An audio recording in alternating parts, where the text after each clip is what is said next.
Elvin Beqiri ka dhuruar Vllaznis fitoren 1-0 përballë Apolonisë dhe bashkëkryesimin në renditjen e Superligës me Tiranën, e cila ka barazuar pa gola në Ballsh. Fierakët ishin të pafuqishëm përballë shkodranëve, të cilët e kërkuan me insistim 3 pikshin në këtë takim, por goli fitores erdhi vetëm në fund të ndeshjes nga mbrojtësi Beqiri. Kjo është fitoria e parë për Dervish Haxhi Osmanović si trajneri i Vllaznis, ndërkohë që për Apolonin kjo ishte humbja e 5 radhëzi. Flamurtari ka ndalur hovin e Dinamos së drejtuar nga Muça që humbet pas 4 fitoreve radhëzi. Në triumfin 2-1 e para kjo për trajnerin e Flamurtarit me Mushi, golat u shënuan nga Guga dhe Kuqi, ndërsa goli vetëm për blut u shënuan nga Sabino Plaku, që është i dyti në renditjen e gola shënuesve me 13 të tilla.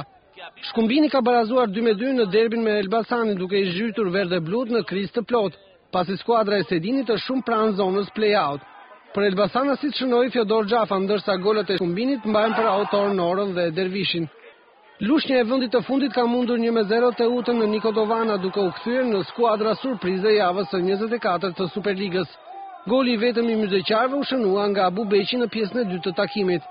Një tjetër sfidë që përfundoi në barazim është ajo mes Partizanit dhe Bes, duke bërë që të dyja këto skuadra të mos ndryshojnë vendet e tyre në klasifikimin e përgjithshëm.